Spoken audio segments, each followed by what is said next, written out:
Saluton, mi nomiĝas Seĝerio, bonvenon a Facila Esperanto in YouTube. So, welcome to YouTube. This is our new YouTube channel for fuzzytutor.com, and specifically, I guess that's for our Esperanto courses. So, this course is specifically designed for people that speak English, and specifically within the English-speaking community from the United States.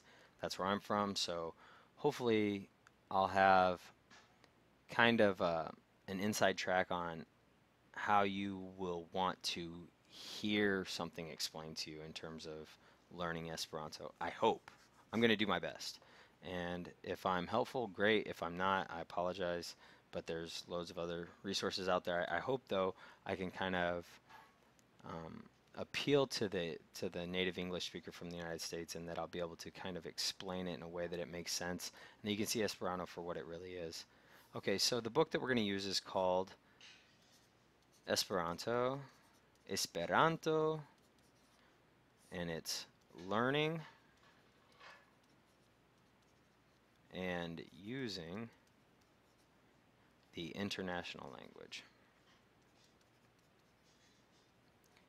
And it is, sorry, that's kind of bad penmanship, sorry about that. But it's written by David Richardson. You can get it through esperanto-usa.org, and that's the text I'm going to follow. So, if you have that text or can check that text out from your library or get access to that, it will help along the way. But I'm going to cover everything that it covers. I'm just going to treat it like a textbook and tutor you through it, just to kind of explain the things that maybe you wouldn't have picked up on. Hopefully it'll just make going through the text easier. That's kind of my hope. All right. If you have not already learned the alphabet, we'll go through it one time on here. But otherwise, go to fuzzytutor.com and there'll be access to resources. If you go to the main menu, it'll say courses and videos. Select that, there'll be a drop-down menu. And in the drop-down menu, you'll see towards the bottom Esperanto. And if you click on that, you'll have access. On the right, there'll be a link to our Memorize page, which will give you loads of vocabulary practice. And I made sure I included audio tracks for each of the words so you can hear how they're supposed to be pronounced. And there will also be a link to the the other YouTube pages the other YouTube page that I have that has a lot of videos, but they're kind of quick and abrupt and to specific points within Esperanto or chemistry or physics or whatever it was I was tutoring. In this case, it would have been Esperanto, and that's kind of how I've tended to do it in the past, is just hit on key points and explain them in a lot of detail so that you really understand key points of something. But in this series on Facila Esperanto, we're going to go from start to finish, nice and smooth. I'm not going to rush through anything. But always remember there's the gear wheel in the bottom right of your YouTube screen, on that black toolbar at the bottom of the video. If you click that gear wheel, you can increase the speed that you listen to the video to kind of hustle through it if you feel like there's a part that you already understand. So, again, if you need worksheets or anything, those will also be on that Esperanto page on fuzzytutor.com. We put word searches and things like that in Esperanto to kind of have a fun way to go through your vocabulary practice.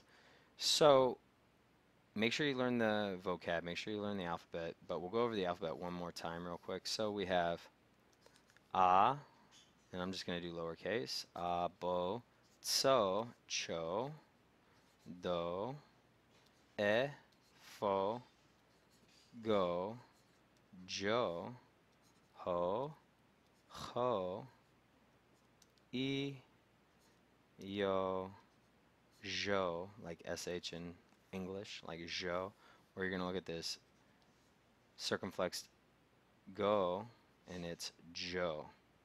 Yeah? So the circumflex yo is Jo. The circumflex go is Jo. Much more abrupt and sharp. Okay?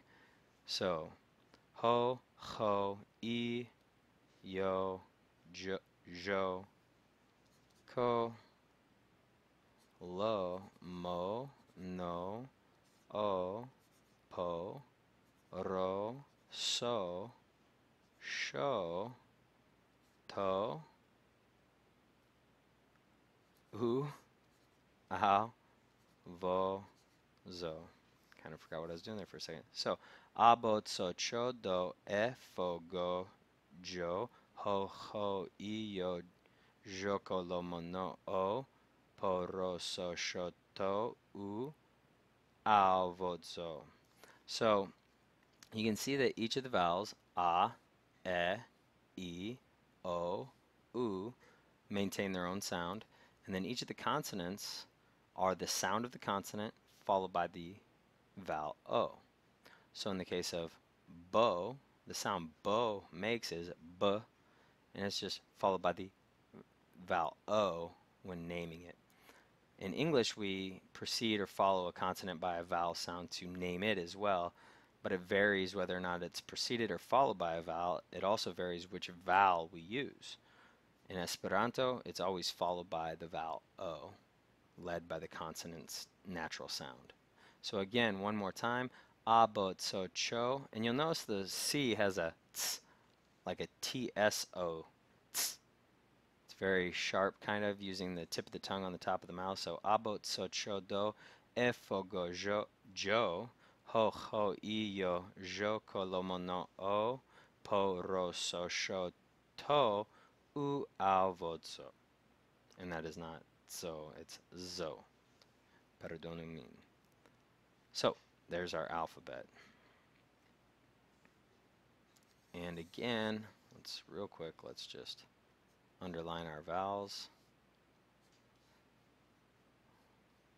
If I can remember my vowels, I've only been speaking for 36 years.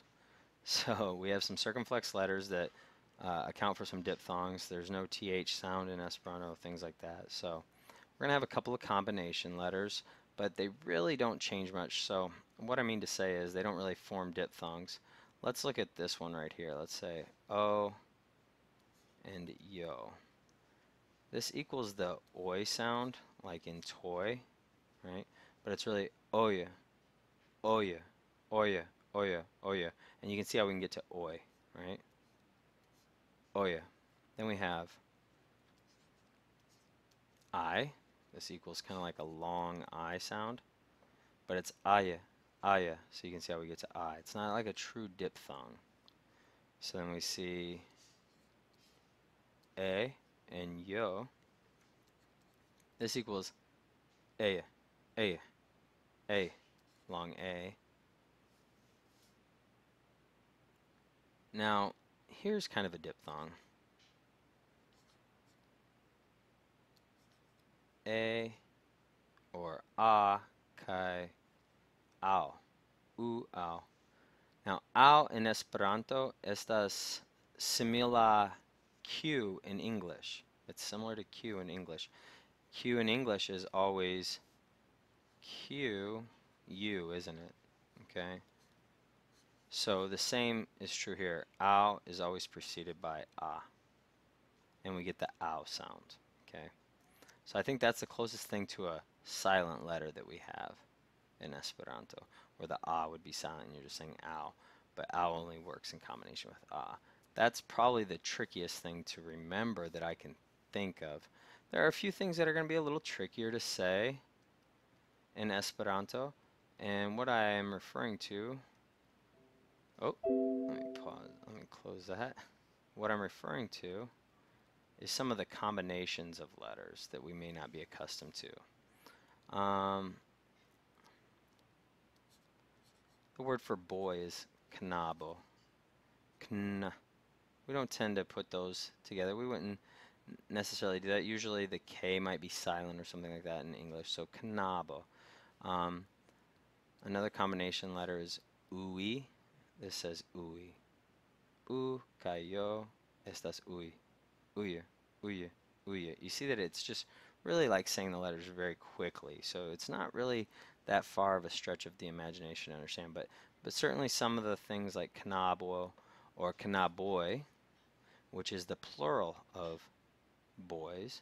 That would be boys versus boy, the plural of boy. So there's a few things in there in terms of the structuring of the words that might be a little bit of a learning curve. Kavar, and they do roll the R in Esperanto. So Esperanto, kvar. So kvar is equal to the number 4. So again, a few things in there that are a little trickier, but this is your alphabet. These are the letter combinations that we need to understand. It's completely phonetic, so when we read the word, we're going to read the entire word, all the letters of the word. Okay? Now if you go to the next video, it's going to be a little more accelerated. We're going to kind of get into some vocabulary. We're going to just jump right in and start learning some basic vocabulary, and then once we get that little foundation of vocabulary, it's going to be 3 vocab lists, I believe, and then we're going to start reading a dialogue, and we're going to start analyzing how the sentences are put together, and we're going to really start moving into this Esperanto thing. All right, Jeez.